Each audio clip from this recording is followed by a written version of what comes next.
So, welcome to your snow day edition of PS 214. We'll be looking today at the civil rights movement, which brought us from the very difficult place we knew existed in the Jim Crow era to a place where segregation was strongly challenged and eventually ended. So, as we saw under the situation of Jim Crow laws, there was a pretty across-the-board situation where there wasn't really a place to turn. Congress was not interested in creating new law. Plessy versus Ferguson had entrenched segregation as the law of the land and was the final legal word on the legitimacy of those laws.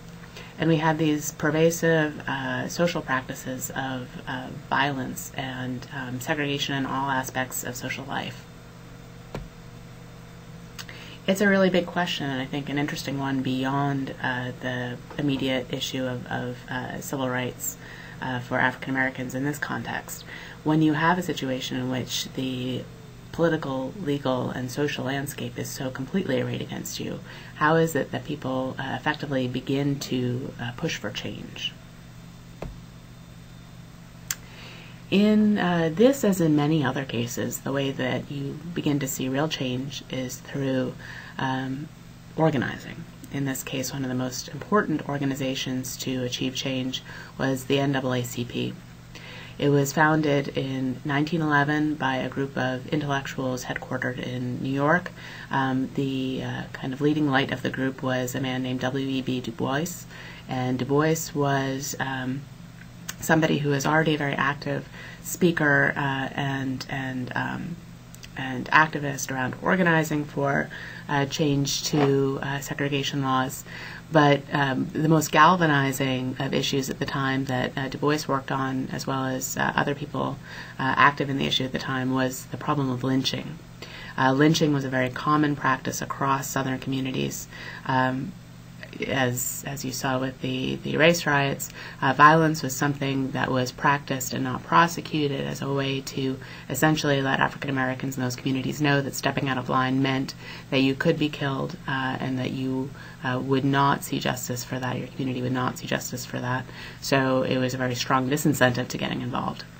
Lynching continued that on kind of a smaller, at least numerical scale, at a time, though the impact was really serious, to have people looking at how an individual could just be strung up and left publicly dead in town in order to demonstrate that that the white political power structure was going to permit that kind of violence against African Americans who were suspected of doing things that the white community there didn't like.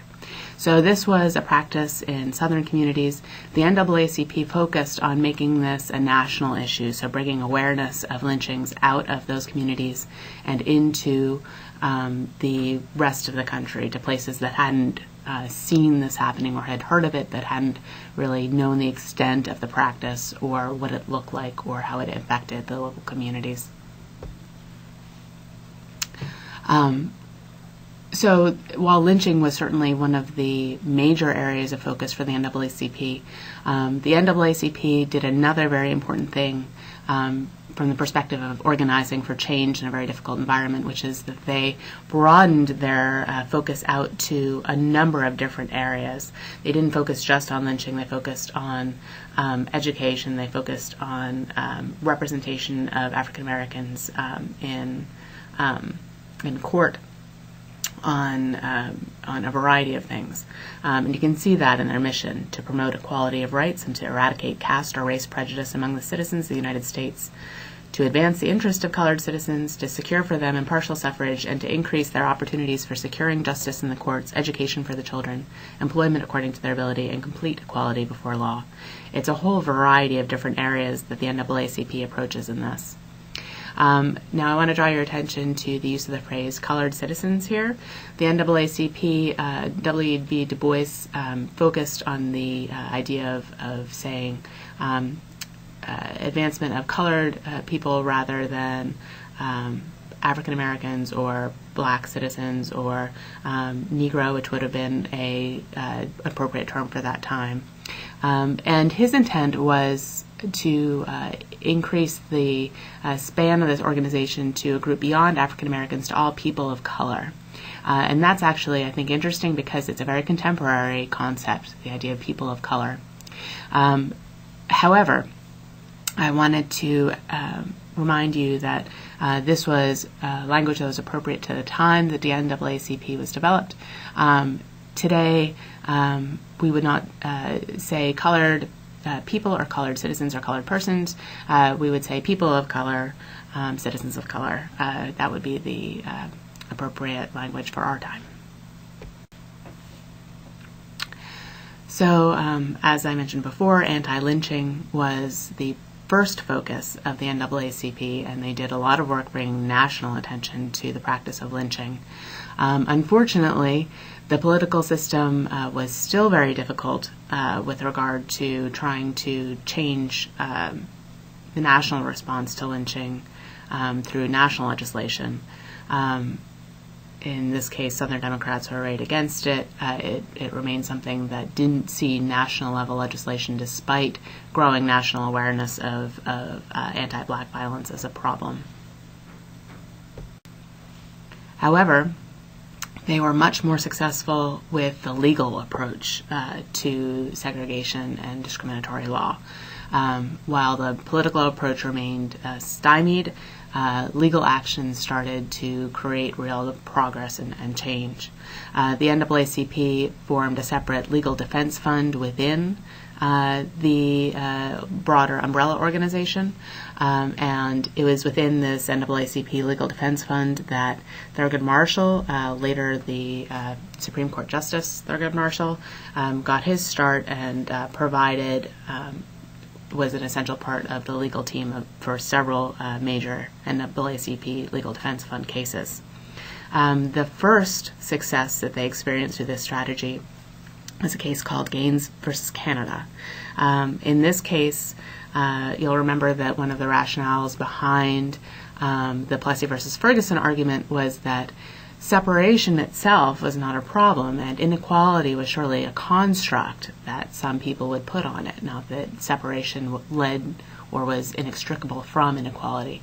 So with the cases on segregation and education that the NAACP pursued, they pointed out that separation was in many cases definitely unequal and led to much lower qualities of education for the people who were put into the separate facilities for Black students.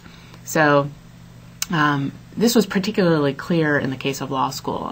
The University of Missouri Law School was a good law school. It had a massive library full of books, which was how people learned back in those days.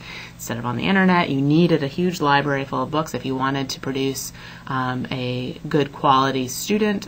And you also needed access to high quality legal scholars. And that was something that was available in a law school. In order to circumvent the need to have an equal facility, Missouri, after being challenged by Lloyd Gaines, an African American student who was qualified to attend the law school in all but his race at the time, they created a kind of quick mock-up of a law school in somebody's basement, and this was supposed to be the separate and equal facilities for Black law students. The Supreme Court determined that the law school in somebody's basement did not constitute an equal experience to the University of Missouri Law School, and so they determined that because there was not an equal facility, Gaines had to be admitted to the University of Missouri Law School. Unfortunately, and this was a great victory and very important with regard to establishing a precedent that eventually was going to overturn the legalized segregation of Plessy versus Ferguson. Unfortunately, before he was able to enter law school, Lloyd Gaines disappeared, and nobody knows exactly what happened to him, but the case at least came out correctly. So this was the beginning of a series of successful cases to allow African American students to enter different kinds of graduate programs. And this occurred primarily in the context of graduate school because graduate education was very expensive to replicate in a separate form. So it was kind of a good starting place because this wasn't something that could be produced equally. And eventually, over time, this kind of scrutiny on equality of different facilities meant that this part of it at least was well established.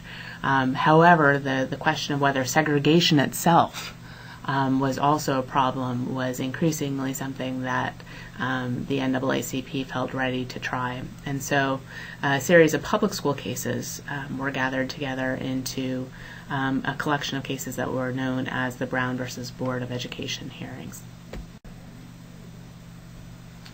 So again, there were 5 cases kind of lumped together under Brown versus Board of Education, but the case that we think about most in connection with that group was the case of Linda Brown, a student who went to elementary school in Topeka, Kansas. She had to travel very far to get to the black school, whereas the white school was a couple of blocks away. There was, I think some evidence that the black school was not as good, but more importantly in this case, we had the opportunity finally to hear whether segregation itself, not necessarily the quality of the facilities offered to black students, but whether segregation itself was the problem, represented an unequal treatment before law. Brown versus Board of Education, in Brown versus Board of Education, Thurgood Marshall argued that this separation was by itself detrimental to black students, and they used psychological evidence to demonstrate that the separation caused people to understand themselves to be less good, less valuable, less intelligent. And it was ultimately a successful argument and one that overturned the Precedent created in Plessy versus Ferguson. This was a monumental change and represented the beginning of the total dismantling of segregation. Segregation, however, was a very deeply entrenched and widespread system across the South. As you saw from the list of Jim Crow laws, it's difficult to overstate the areas of life that segregation was part of. Right? We were talking about everything from birth to death and everything that happened in between. So this was, needless to say, not an easy sell to states that had committed their state law to the practice of segregation. There was, however, now a Supreme Court ruling that determined segregation was in violation of the Constitution. As a result, we had a lot of pushback. For example, here you'll see the argument from Senator Harry Byrd that the states needed to commit to a strategy of massive resistance to federal desegregation requirements. States began closing schools and creating private state-funded segregation academies that allowed, they felt, kind of a route around having to integrate schools. So alongside this resistance to the Brown versus Board decision and the Supreme Court's clear statement that segregation was unconstitutional, you needed, again, the political element. You needed, again, the organizing element. And here's where the civil rights movement took off and was most effective. The practice of nonviolence, as led by Martin Luther King, demonstrated that law needed to be changed because the practice of nonviolently sitting down at a lunch counter, nonviolently being present in a space as a black person where black people were not supposed to be. The Rosa Parks incident where sitting in the wrong spot on a bus as an older woman demonstrated, kind of a clear violation of law, but also a demonstration that the law itself was unjust. these practices were really important in bringing the nation's attention to bear on the unjustness of the kinds of laws that segregation had entrenched in these places, and so led to a lot more sentiment and interest in seeing them overturned. I'm hoping that this is going to work when I am recording this, but I'm going to click on this link here to give you a picture of what it physically meant to commit to a nonviolent, disobedient practice.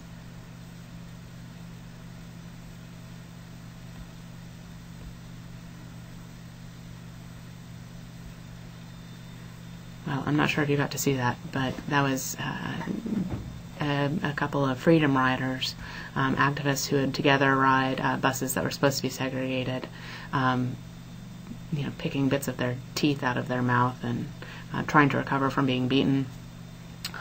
Violence was a regular part of protests, and the part of the protesters was to essentially accept violence and demonstrate the rightness of their cause through being the victims of violence, of official violence. So that was also a very important part of the struggle, the sacrifice of people who are willing to put their physical safety. And ultimately, those efforts were rewarded by two important and fundamental rebuttals of the national policy of segregation. The first was the Civil Rights Act, and the second was the Voting Rights Act. The 1964 Civil Rights Act had been advocated by President Kennedy. It was ultimately not passed until after his assassination. The Civil Rights Act was a comprehensive piece of legislation to remove segregation from all areas of public life and a number of areas of private life as well. So recall that the Plessy versus Ferguson majority opinion said that legislation cannot intervene in social relations. Here we were definitely seeing legislation intervening in a lot more of what might have been categorized under that decision as social relations. So private establishments which were engaged in what the Act identified as interstate commerce, that is, anything that might serve somebody who had come from another state, was now subject to non-discrimination laws, non-segregation requirements.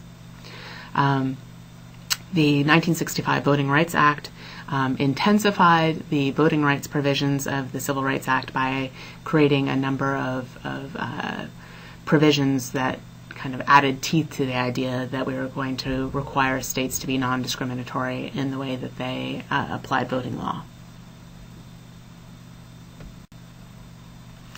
So just to give you a sense of the sweep of the Civil Rights Act, I've put the different titles, the different sections of the Civil Rights Act here for you. Title I concerned voting rights. It was a restatement of the 15th Amendment, identifying that voting rights could not be abridged on the basis of race or color or religion, I think. And while that is the same basic message as is contained in the Constitution, here we have it in national law as well, specified a little bit more clearly what that means. Title II, Injunctive Relief Against Discrimination in Places of Public Accommodation, indicates that it was no longer acceptable for restaurants, hotels, inns, cafes, any of the places that had been, in fact, by law required to provide separate accommodations for black and white citizens, now were barred from doing that. Injunctive relief means that there is an injunction against those laws, that the places of the eating and drinking and residential establishments have to change those practices immediately. Desegregation of public facilities meant that anything from a swimming pool to a public office needed to be open to people of both of all races and colors. Desegregation of public education made the same clear statement for public schools. The Commission on Civil Rights was a new creation of the Civil Rights Act, which was a commission formally required to review complaints of violations of the Civil Rights Act. So the Commission on Civil Rights was the first of its kind. States ended up creating their own commissions on civil rights to hear cases of violations of Civil Rights Act provisions within their own states. So, for instance, Maine has a Maine Commission on Civil Rights. Non-discrimination federally assisted programs added to the group of organizations that needed now to desegregate and demonstrate non-discrimination anything that was receiving federal money. So that went even further to expand the number of organizations that were going to be affected by the Civil Rights Act. Anything receiving federal money is required to have non-discriminatory practices, to not be allowed to have practices of segregation in place. And then the Equal Employment Opportunity title here referred to the creation of the Equal Employment Opportunity Commission and all of the requirements that you probably see in your workplace break rooms to let you know that you are not to employ or disemploy people on the basis of protected groups, among them race, color, religion. A number of components have been added to the Equal Employment Opportunity provisions since this time, but this was the creation of this kind of requirement for employment. The Voting Rights Act, which was passed the next year, offered a lot more specific elements to the idea that states could not discriminate based on race or color in their voting laws. This is actually a major area of federal expansion, because until this point in time, voting rights were almost entirely controlled by individual states. So if you'll recall, the Constitution does very little to specify how states need to run their voting practices. The only political representative you are entitled to elect directly is, according to the U.S. Constitution, is your U.S. House representative. It wasn't until a later amendment that you gained the right to directly elect your U.S. Senator. Initially, that had been something that states individually determined how they would choose U.S. senators, so individual citizens didn't necessarily have the right to do that. You don't have the right to directly elect the president. Presidential electors are chosen by a method determined by states, and the fact is, pretty much everybody has, an opportunity to choose their presidential candidate, and the process of choosing electors is not one that is biased against that. But it's not something that's guaranteed. These are all practices that are determined by states. So the idea that the federal government was reaching in and telling states how to conduct their voting practices was actually a big change. However, in the absence of the federal government doing that, states had demonstrated a strong willingness to basically violate the rights of African Americans to vote. So, despite the fact that this was a new area of federal intervention, it was still one. It was hard to see how else you were ever going to accomplish the goal of allowing African Americans to vote meaningfully. This had been something that had been passed nearly 100 years ago at this point, and it wasn't in practice in most of the southern states. So, to address that, the Voting Rights Act said that no voting qualification, prerequisite to voting, or standard, practice, or procedure shall be imposed to deny or abridge the right of any citizen of the United States to vote on account of race or color. Not only that, but the court will be creating a panel of examiners to look at how states are enforcing this new law, and to require that states really stick to the letter of the laws that they create by allowing federal officials to observe voting and vote counting to make sure that these laws are really being implemented correctly. There was no longer going to be an opportunity to have a literacy or a civics test. I showed you what those look like. They were clearly exclusionary.